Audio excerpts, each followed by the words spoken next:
మంచి ఆర్థిక వ్యవస్థ, అద్భుతమైన సాంకేతికత ప్రపంచంలో ఏ దేశమైన మనుగడ సాధించడానికి కీలక పాత్ర పోషించే అంశాలు. ప్రస్తుత కాలంలో ఆరోగ్యం, సాంకేతికత ఈ రెండు అంశాల్లో మెరుగ్గా ఉన్న దేశాలే నిజమైన సంపన్న దేశాలు. అందుకే ఏటా ఈ రంగాలకు నిధులు పెద్ద ఎత్తున ఖర్చు చేస్తుంటారు. టెక్నాలజీ పరంగా ప్రస్తుతం ప్రపంచవ్యాప్తంగా తీవ్ర పోటీ నెలకొంది. ఆర్టిఫిషియల్ ఇంటెలిజెన్స్, మెషిన్ లెర్నింగ్ లాంటి సాంకేతికతల అవసరం పెరిగింది. మరి ఆ వేగాన్ని అందుకోవాలంటే సూపర్ కంప్యూటర్లు కావాలి. ఈ దిశగా భారత్ మరో 3 సూపర్ కంప్యూటర్లను ఆవిష్కరించి టెక్నాలజీలో మేము సైతం అంటోంది. మరి సూపర్ కంప్యూటర్లు ఎలా పనిచేస్తాయి? వీటి సేవలు మానవాళికి ఎలా మేలు చేస్తాయి? ఇప్పుడు చూద్దాం.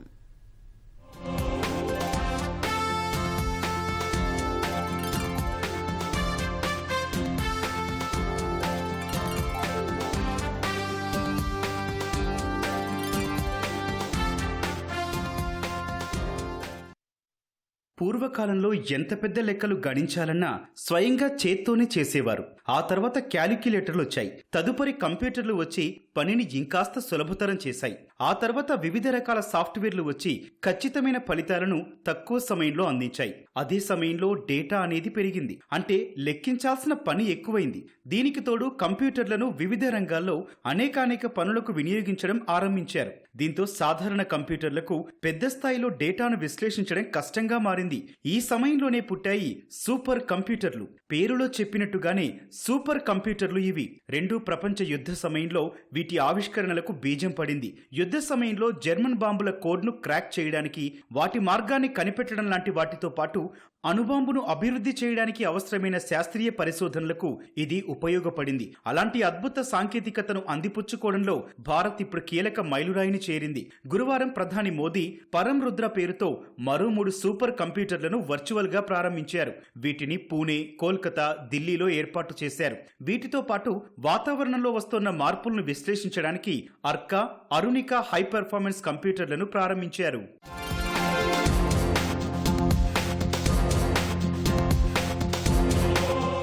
ప్రపంచంలో తొలిసారి America electronic numerical integrator and కంప్యూటర్తో పాటు యూకే వాళ్ళు కొలోసస్ అనే కంప్యూటర్ను అభివృద్ధి చేశారు. ఇవి ప్రస్తుతం ఉన్న కాలానికి సరిపోకున్నా ఆ సమయంలో ఇవే సూపర్ కంప్యూటర్లు. ఇక అప్పుడు మొదలైన సూపర్ కంప్యూటర్ పవర్ 7 దశాబ్దాల్లో అందనంత ఎత్తుకు చేరుకుంది. ఇప్పుడు చాలా దేశాలు కీలకమైన ప్రయోగాల కోసం సూపర్ కంప్యూటర్లను వినియోగిస్తున్నాయి. ఇక భారత్ విషయానికొస్తే పరం సిరీస్తో తన యాత్రను ప్రారంభించింది. వీటి తయారీలో పూణేలోని సీడాక్ సంస్థ కీలకంగా వ్యవహరించింది. అలాగే విజయ్ పాండరంగ భట్కర్ అనే శాస్త్రవేత్త వీటి అభివృద్ధిలో కీలకంగా పనిచేశారు. అలా 1991లో సూపర్ కంప్యూటర్ పరం 8000ను భారత్ తయారు చేసింది. ఈ సిరీస్ లో భాగంగా శివాయ్, పరం బ్రహ్మ, ప్రత్యూష్, మిహిర్ వంటి అనేక సూపర్ కంప్యూటర్లను పలు దఫాలుగా తీసుకొచ్చారు. వీటిని తీసుకురావడానికి 2015లో కేంద్రం నేషనల్ సూపర్ కంప్యూటింగ్ మిషన్ ను తీసుకొచ్చింది. దీని ద్వారా భారత్ దేశీయంగానే సూపర్ కంప్యూటర్లను తయారు చేస్తోంది.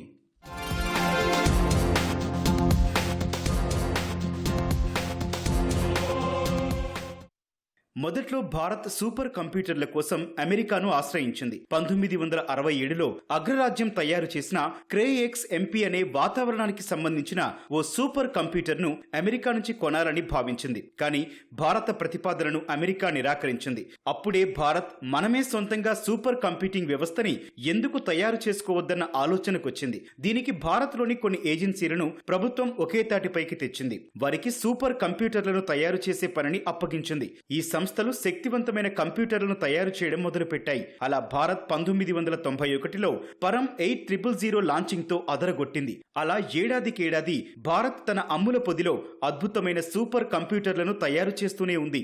గతేడాది జూన్లో తయారు చేసిన ఏఐ సూపర్ కంప్యూటర్ ఐరావత్, పరం సిద్ధి అనేవి దేశంలోనే అత్యంత వేగవంతమైన సూపర్ కంప్యూటర్లలో ఒకటిగా నిలిచాయి. ప్రపంచంలోనే 75వ శక్తివంతమైన సూపర్ కంప్యూటర్ గా ఐరావత్ ఉండటం విశేషం.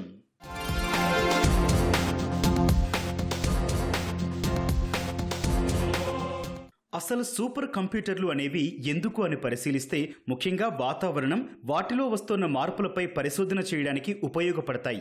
ఎలా అంటే ఉదాహరణకు శాటిలైట్లు డేటాను భూమిపై ఉన్న కేంద్రాలకు పంపిస్తాయి. అయితే రేపటి వాతావరణం ఎలా ఉంటుందో చెప్పడానికి ఒక శాస్త్రవేత్తకు ఒక రోజు చాలు. అదే వచ్చే 10 రోజుల వాతావరణ పరిస్థితులను ముందే విశ్లేషించి చెప్పాలంటే సూపర్ కంప్యూటర్ అనేది ఖచ్చితంగా అవసరం. అప్పుడు ఖచ్చితమైన సమాచారాన్ని ప్రజలకు వేగంగా చేరవేయగలం. దీంతో వరదలు, భారీ వర్షాలు, విపత్తుల నుంచి ప్రాణ ఆస్తి నష్టాన్ని తప్పించే అవకాశం ఉంటుంది. అర్కా, అరుణిక సూపర్ కంప్యూటర్లు అలాంటివే.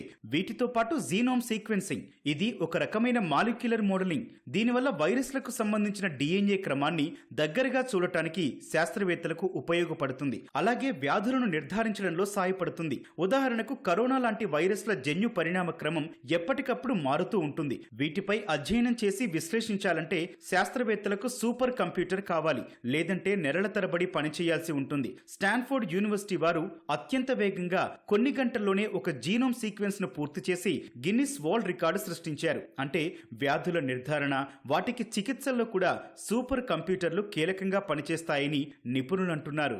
సూపర్ కంప్యూటర్లు అనేవి అవి మనకి ప్రాసెసింగ్ స్పీడు, మన ఏదైనా ఒక ఫిజికల్ ఫీల్డ్ గురించి కానీ అర్థం చేసుకోవడానికి ఈ సూపర్ కంప్యూటింగ్ క్యాలిక్యులేషన్స్ కానీ ఈ సూపర్ కంప్యూటర్లు వేగవంతం చేస్తాయి. ఇప్పుడున్న సూపర్ కంప్యూటర్లు ఇప్పుడు మన ప్రధానమంత్రి గారు ప్రారంభించింది 10^15 10^15 స్థాయి స్పీడ్ను అందుకోగలవు, ప్రాసెసింగ్ స్పీడు. ఈ సూపర్ కంప్యూటర్ భారత్కి ఎందుకు అవసరం అంటే మనం రకరకాల ఎస్పెషల్ ప్రాసెస్ని అండర్స్టాండ్ చేసుకోవడానికి. ఫర్ ఎగ్జాంపుల్ మన అవుటర్ స్పేస్ని గురించి ఇంకా డీటెయిల్గా స్టడీ చేయడానికి, మనకు అటామిక్ లెవెల్లో ఇంకా ప్రాసెస్ని అండర్స్టాండ్ చేసుకోవడానికి, ఎస్పెషల్గా మన ప్రధానమంత్రి గారు స్టార్ట్ చేసిన అరుణిక, ఆర్కా అనే సూపర్ కంప్యూటర్లు వాతావరణానికి సంబంధించి ఇంకా ఎక్కువ స్థాయిలో మనకు తొందరగా ఈజీగా అర్థం చేసుకోవడానికి, ముందే పసిగట్టి వాటికి సంబంధించిన ప్రణాళికలు రచించుకోవడానికి ఉపయోగపడతాయి. మనం మెయిన్గా processing speed of the computational speed పెరిగితే మనం ఏదైనా ఒక రియల్ టైమ్ సిస్టమ్స్ని త్వరగా మనం మోడలింగ్ సిమ్యులేట్ చేసుకోవచ్చు. కంప్యూటర్లో ముందే మనం వాటిని అండర్స్టాండ్ చేసుకొని వాటికి సంబంధించిన సొల్యూషన్స్ ముందే ఇవ్వచ్చు. ఏవియేషన్ రంగంలో కూడా సూపర్ కంప్యూటర్లు కీలకంగా పనిచేయనున్నాయి.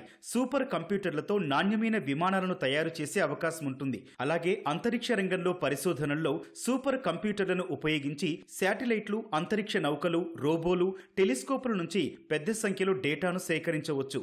ఉదాహరణకు చంద్రయాన్ 3 లాంటి ప్రయోగం జరిగింది. అక్కడి నుంచి రోవర్ పంపే సమాచారాన్ని ఇక్కడి మన శాస్త్రవేత్తలు సూపర్ కంప్యూటర్ల ద్వారా అత్యంత వేగంగా విశ్లేషించి అక్కడి స్థితిగతులను తెలుసుకోవచ్చు. నాసా ఆర్టెమిస్ మూన్ మిషన్ కు సూపర్ కంప్యూటర్ను ఉపయోగిస్తుంది. ఇవే కాదు, న్యూక్లియర్, చమురు, గ్యాస్ నిక్షేపాలపై పరిశోధనలు, ముఖ్యంగా డిఫెన్స్ సెక్టార్లో వర్చువల్ రూపంలో బాలిస్టిక్ క్షిపణులు, న్యూక్లియర్ వెపన్స్ ప్రయోగాలను పర్యవేక్షించే అవకాశం ఉంటుంది. అలాగే వ్యవసాయంలో కూడా సూపర్ కంప్యూటర్లను విరివిగా ఉపయోగించవచ్చు. భారత్ ఇప్పటికే చాలా రంగాల్లో వీటిని వినియోగిస్తోంది. అయితే కొత్తగా చేరిన మరో 3 సూపర్ కంప్యూటర్లతో పరిశోధనలో మరింత పురోగతి సాధించాలని భారత్ భావిస్తోంది. ముఖ్యంగా మెటీరియల్ సైన్స్, అడ్వాన్స్డ్ మెటీరియల్స్ 2047కి భారతదేశం వికసిత భారత్గా కావాలని మన ప్రభుత్వ ఆకాంక్ష. అంటే consumption of materials, power consumption of many materials will increase many fold. వాటికి తగిన మెటీరియల్స్ని, ముఖ్యంగా అడ్వాన్స్డ్ మెటీరియల్స్ని, న్యూ మెటీరియల్స్ని డెవలప్ చేయాలి. వాతావరణ మార్పులు, తుఫాన్లు వంటి ప్రకృతి వైపరీత్యాలను ముందే ఫోర్కాస్ట్ చేయడం, రక్షణ రంగంలో కొత్త రకమైన ఆయుధాలను డెవలప్ చేయడం, సైబర్ సెక్యూరిటీ వంటి రంగాలకి సూపర్ కంప్యూటర్లు అత్యంత అవసరం. అలాగే నూతన ఔషధాలను డెవలప్ చేయడానికి, మొలిక్యులర్ ఇంట్రాక్షన్స్ని సిమ్యులేట్ చేయడానికి సూపర్ కంప్యూటర్ల పాత్ర చాలా ఉన్నది. మనం క్వాంటమ్ కంప్యూటర్స్ డెవలప్ చేయాలని ప్రభుత్వం నేషనల్ క్వాంటమ్ మిషన్ని ప్రారంభించింది. క్వాంటమ్ కంప్యూటర్ని డెవలప్ చేయడానికి సూపర్ కంప్యూటర్లు కీలకం, అత్యంత అవసరం. ప్రపంచంలో ఉన్న అత్యంత పవర్ఫుల్ సూపర్ కంప్యూటర్స్లో భారత్ ఉండడం హర్షణీయం, గర్వకారణం. గతంలో ప్రధాని మోదీ అమెరికాను సందర్శించినప్పుడు క్వాంటమ్ కంప్యూటింగ్ కు సంబంధించి అమెరికాతో ఒప్పందం చేసుకున్నారు. దాంతోపాటు 2023లో భారత్ నేషనల్ క్వాంటమ్ మిషన్ ను ప్రారంభించింది. దీనికి కూడా సూపర్ కంప్యూటర్లు అవసరమని అంటున్నారు నిపుణులు. ప్రస్తుతం భారత్ సెమీ కండక్టర్ల తయారీ కోసం టెక్నాలజీ పరంగా వేరే దేశాలపై ఆధారపడుతోంది. ఎందుకంటే భారత్ వద్ద ఈ రంగానికి సంబంధించిన సాంకేతికత అందుబాటులో లేకపోవడమే కారణం. భవిష్యత్తులో ఈ రంగంలో రాణించాలంటే మరిన్ని ప్రయోగాలు చేయాలి. అందుకోసం ఈ సూపర్ కంప్యూటర్లు ఎంతగానో ఉపయోగపడనున్నాయి. అలాగే ఆర్టిఫిషియల్ ఇంటెలిజెన్స్ ఇప్పుడు ఎక్కడ చూసినా ఏఐ కంప్యూటర్లు, ఫోన్లే దర్శనమిస్తున్నాయి. ఈ క్రమంలో ఏఐ పై పరిశోధనలను ముమ్మరం చేయడానికి ఏఐ ఐరావత్ సూపర్ కంప్యూటర్ ను భారత్ ఆవిష్కరించింది. ఇది భవిష్యత్తులో మిషన్ లెర్నింగ్, డీప్ లెర్నింగ్ లాంటి వాటిపై పరిశోధనలు చేయడానికి ఉపయోగపడనుంది. దీనికి సాయం చేయడానికి IBM కంపెనీ సహకరించేందుకు ముందుకొచ్చింది. ఇటీవల అమెరికా పర్యటనకు వెళ్లిన భారత ప్రధానికి దీనికి సంబంధించి ఆ కంపెనీతో అవగాహన ఒప్పందం కూడా చేసుకున్నారు.